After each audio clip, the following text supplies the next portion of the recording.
Hello friends, இந்த வீடியோவில் நம்ம என்ன பார்க்க போறோம்னா சார்லஸ் ஜே அவர்களை குறித்து தான் பார்க்க போறோம்.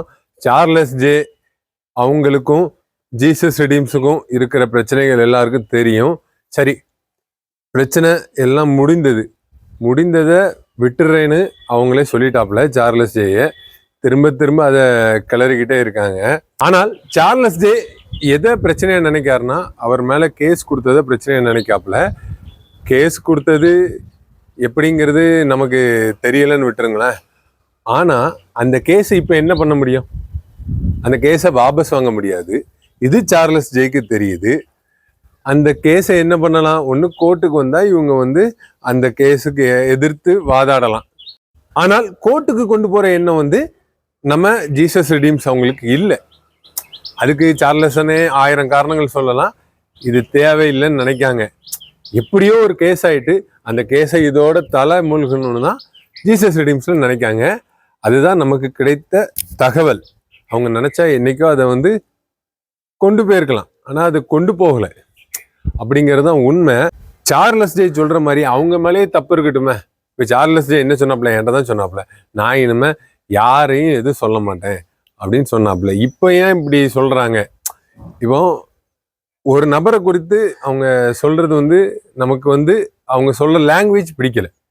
இப்போ நம்ம யார் மனசையும் புண்படுத்தக்கூடாது, அப்படிதானே? இப்போ எனக்கு எதிராக எவ்வளோ பேர் என்னெல்லாம் பண்ணியிருப்பாங்க. என் முதுகுல குத்திருப்பாங்க, என் நெஞ்சில் எல்லா இடத்துலையும் குத்திருக்காங்க. ஆனால் நான் அப்படி பண்ணதே இல்லை. காரணம், எனக்குள்ள கிறிஸ்து இருக்க போய் நான் அப்படி இருக்கேன். இப்போ அவருக்கு உண்மையிலே இது அவர் செய்யாத தப்புக்கு அவர் தண்டனை அனுபவிச்சிருந்தாலும் வச்சுக்கோங்களேன். நான் அதுக்கு ஒரு வசனம் சொல்றேன். இது சார்லஸ் ஜேக்காக சொல்ற வசனம். இந்த பைபிள் பக்கத்துல இருக்க எடுத்துக்கிறேன். 1 பேதுரு 3ஆம் அதிகாரம் பக்கத்துல ஓடுது பாத்துக்கோங்க. 1 பேதுரு 3ஆம் அதிகாரம் 9வது வசனம். ஃப்ரெண்ட்ஸ், நீங்க அந்த கீழே ஓடுறதுல பாத்துக்கோங்க. தீமைக்கு தீமையும் உதாசனத்துக்கு உதாசனத்தையும் சரி கட்டாமல் அதற்கு பதிலாக நீங்கள் ஆசீர்வாதத்தை சுதந்தரித்து கொள்ளும்படி அழைக்கப்பட்டிருக்கிறவர்கள் என்று அறிந்து ஆசீர்வதியுங்கள். என்ன சொல்லியிருக்கு? தீமைக்கு தீமை செய்ய வேண்டாம், அப்படி செய்தவங்களை ஆசீர்வதியுங்கள் தான் பைபிள் சொல்லுது. சார்லஸ்னே நீங்க பைபிள்ல இருந்து பேசுறேன்னு தானே சொல்றீங்கண்ணே. இந்த பைபிள்ல இருந்து இந்த வசனத்தை உங்களுக்கு தாரனே, இதை எடுத்துட்டு இந்த பிரச்சனையை விடுங்க. யார் மனசையும் புண்படுத்தாதீங்க. நீங்க பைபிள்ல இருந்து வசனத்துல இருந்து பேசுங்க. யார் மனசும் புண்படுத்தாதபடி பேசுங்க. நீங்க ஒருத்தருக்கோ 2 பேருக்காக நீங்க பலர் மனசை புண்படுத்துறீங்க. அது எப்படினாலும் வரும். என்கிட்டயே ஏகப்பட்டவர் கேட்காங்க. நான் அதை உங்ககிட்ட கூட சொல்ல முடியல, அந்த லெவலுக்கு இருக்கு. பார்த்துக்கங்கண்ணே. ஃப்ரெண்ட்ஸ், இப்போ நான் செல்ஃபியில பேசுறேன். பேசிட்டு இருக்கும்போதே ஃபோன் ஸ்டாண்டு உடஞ்சி போச்சு. இங்க பாருங்க, பேசிட்டு இருக்கும்போதே ஃபோன் ஸ்டாண்ட் உடஞ்சி போச்சு. சரி, நம்ம வீடியோக்குள்ள போவோம். இப்போ செல்ஃபியில தான் நான் கையில வச்சு பேசிட்டு இருக்கேன்.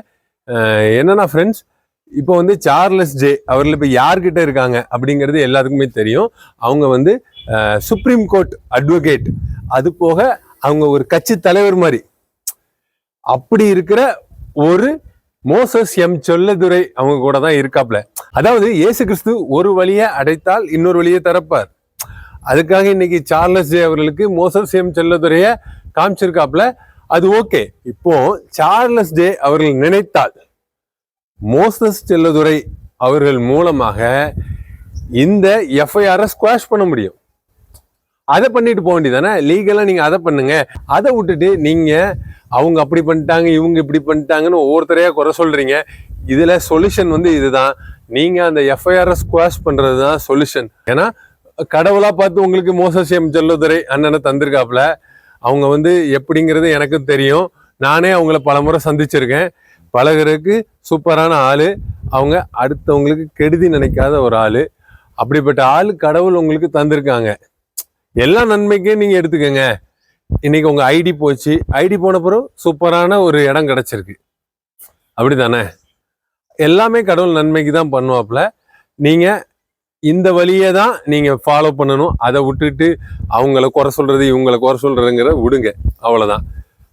சமாதானம் உண்டாவதாக. ஓகே ஃப்ரெண்ட்ஸ், வீடியோ இடையில குறுக்கிட்டதுக்கு இந்த ஸ்டாண்ட் உடஞ்சு போச்சு. இதில் ஒரு இது மாதிரி இருக்கும், அது உடஞ்சிட்டு. இப்போ அதான் கையில் வச்சே பேசினேன் கடைசியில். ஓகே, எப்படியோ வீடியோ போட்டாச்சு. Okay friends, bye bye bye. இது உங்கள் தூத்துக்குடி வில்லேஜ் மேன் கேபா.